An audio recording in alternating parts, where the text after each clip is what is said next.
I'm on this side. This is the first time I'm on this side. And these are new chairs for this as well, which is I put that one together. kind of weird. Yeah, I appreciate that. 2, 1. Do it. Time. All right, guys. it. I'm nervous. This is the first time I've been nervous on a 4-time episode. It's because I'm with Nick Kramer. Nick Kramer. And all those out there who know Nick, you sometimes don't know what you're going to get. I mean, you actually know what you're going to get, but it's usually something very direct, very crass, very usually comedic, to be honest. Yeah. Smart Alec. Smart Alec. That's a good way to put it. Yeah. Nick, you are with us right now because you were sitting in the lobby, and I said, hey, you want to record a video really quick? Absolutely. Tell me a little bit about your journey with Naptown/Myriad.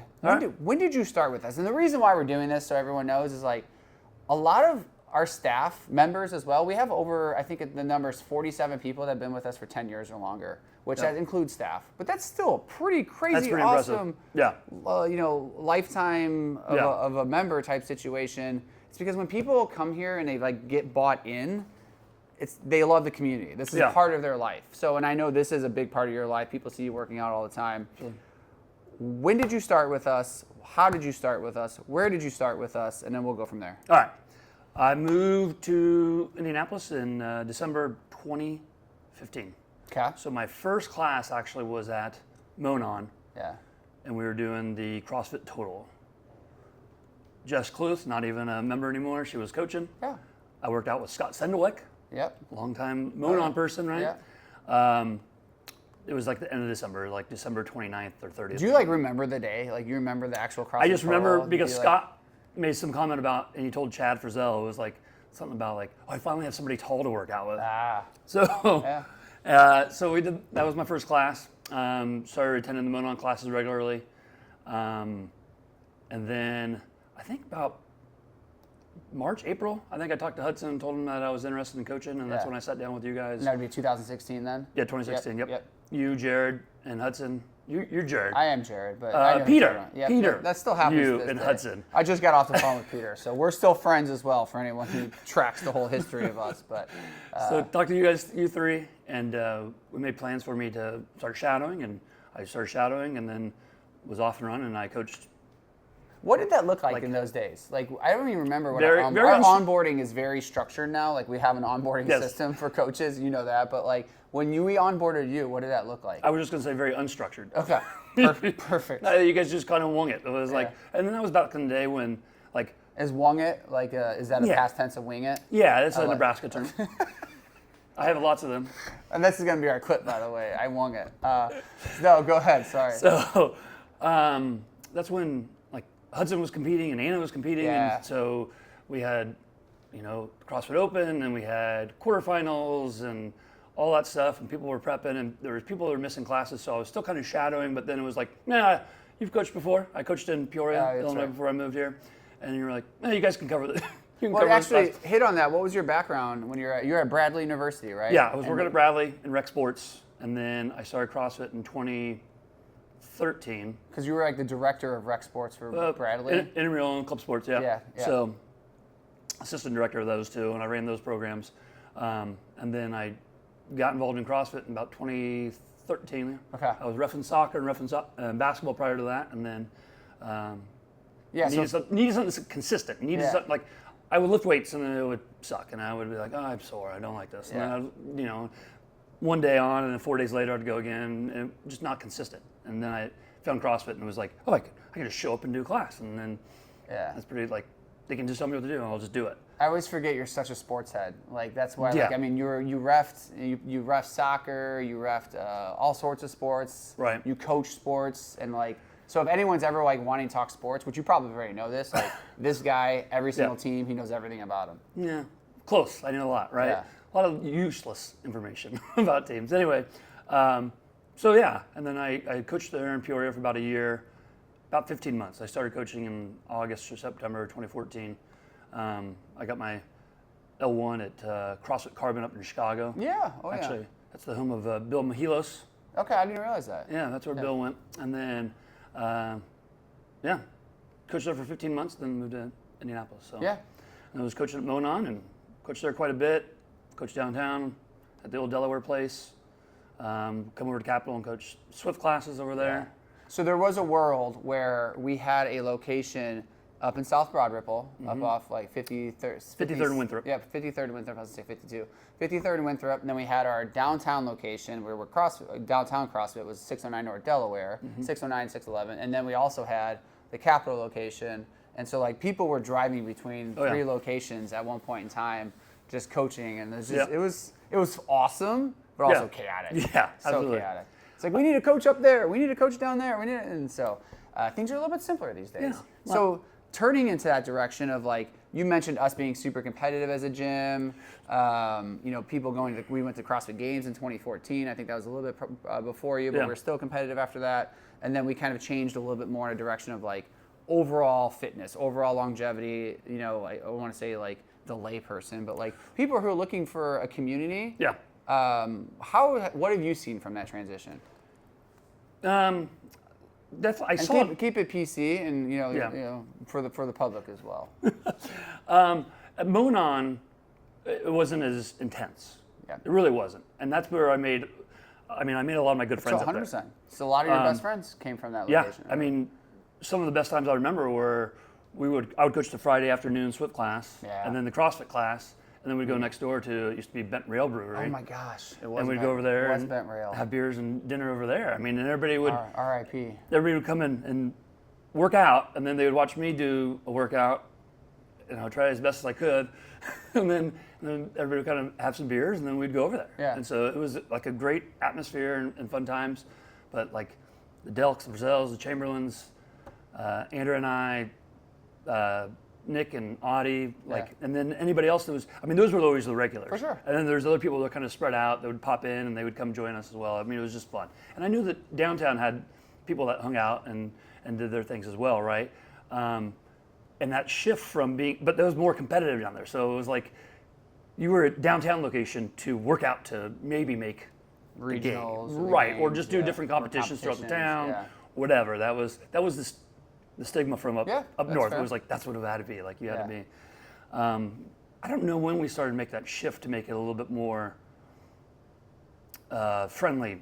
Friendly? That's not the right term, but less intense, right? Yeah. I don't know. More inclusive? Not even, I guess that's not even the right term. I know what you mean. Right. You could tell, you saw it. I think it was when Hudson and Anna kind of stopped training. Yep. Yeah. And then you were hurt, like, all the time. 90% of the time. So, Appreciate that. It just happens. But there was a shift. And then I feel like that's when, I don't know, it's like, became, like I said, less intimidating. Yeah. Right? Yep. And I think there are still those people who want to have the competitiveness, not drive, but I think the majority of us just want to just be active. For sure. So you'd mentioned this a little bit about like going out and grabbing beers after classes and stuff like that, and that was like the old school mentality of CrossFit, and we don't have that as much anymore. Why do you think that's the case here downtown? That doesn't, like, we don't do that as much anymore, or it's not as much built into the culture of who we are at Myriad? I think the Monon location, those people lived around there. Okay. Right, so you could, it's like a neighborhood gym. Right. Yeah. It was like maybe they worked around there, but they lived there, so they were either hitting the gym. What's that? They could walk home afterwards. Yeah, they could hit the gym after work, and then we'd just go over next door, right? Decompress a little bit. Yeah, and then that turned into half liter, right? We went there, but I think downtown is either people work downtown, they come to class, they don't necessarily live downtown. That's kind of what I've picked up on. Families. Yeah. Everyone's like, that's an interesting piece that I've seen over the last 15 years is just like, it was very much like our friends group was the gym. Yeah. Like it is, that was our connection. And then, as people started having kids and kids start getting older, you're now pulled to the direction of like, what do my kids want to do? What are my kids' activities? Who are my kids' friends? And those start to change some circles as well and things. But yet we are still downtown. So we do get a lot of people who transition or live downtown who are looking and seeking community. So we struggle, and this is just me being candid, but like we struggle trying to figure out those community events, what does make sense, what doesn't make sense. And sometimes when we host them, no one shows up. Yeah. I think until you have an event where a lot of people show up and have fun and spread the word, that's how it's going to get the most draw for the next time, right? Totally. I always joke with my Thursday High Rocks class. I said, well, if you guys aren't doing anything, let's finish up and go next door and grab a taco or a beer or whatever. And does anyone ever take you out? Not recently. Okay. So that's just no. You know what? That's our action item. That's a call to action for today. Is going to be. Don't worry. We can keep going. Call to action for today is go get a taco and a beer with Nick after one of his evening classes. Because this guy has so many stories. It's phenomenal. Connor is one of my. He started coming on Thursdays with his wife Jess, and he said, if nobody shows up, we're just going to skip class and go eat tacos and drink margaritas. I said, perfect. I love it. Yeah. So you still do CrossFit to an extent, right? Yep. Like, I mean, you have your own variation. You've gone in and out of different strength sects. Why do you still do this type of fitness after, I can't do math right now, 14, 13 years? Yeah. I tell Marta, I said, and I'm doing CrossFit and I have my own strength training programs that I'll do.